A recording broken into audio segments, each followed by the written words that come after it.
What's your opinion on anonymously telling a rapist's spouse or employer what they did if they were never caught?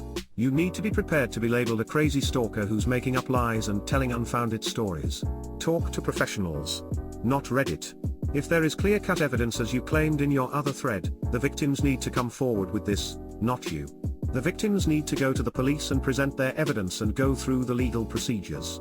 You trying to anonymously tip off everyone is only going to paint a target on the victim's backs, and open the possibility of retaliation against them. Hell, it may even paint a target on the spouse if they try to confront them about it. Going to the employer does nothing, it will be treated as nothing but slander. At best HR might interview co-workers about the person's behavior, but that doesn't stop or prevent anything. Without concrete proof or a conviction, your words are meaningless to a company.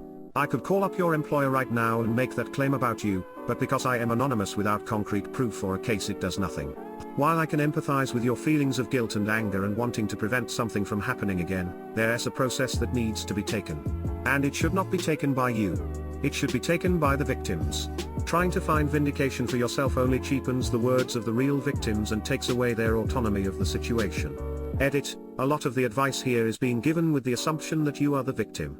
If you are not going to clarify that you were not the victim, but an ex-friend of the assailant, you need to take some of these replies with that context in mind. Op. No. Take it to the proper authorities if you have proof. It's an imperfect system, but the system exists for a reason. Let's say for a moment you're absolutely right. Just by spreading that information willy-nilly you could harm a future case against the actual rapist that would have actual legal consequences. Lol, what if I sent an anonymous note to Op that his/her spouse murdered my friend 10 years ago, with no identity and no proof? Would you believe it? Would you divorce them? No. Because that'd be ridiculous, right? What are we doing here?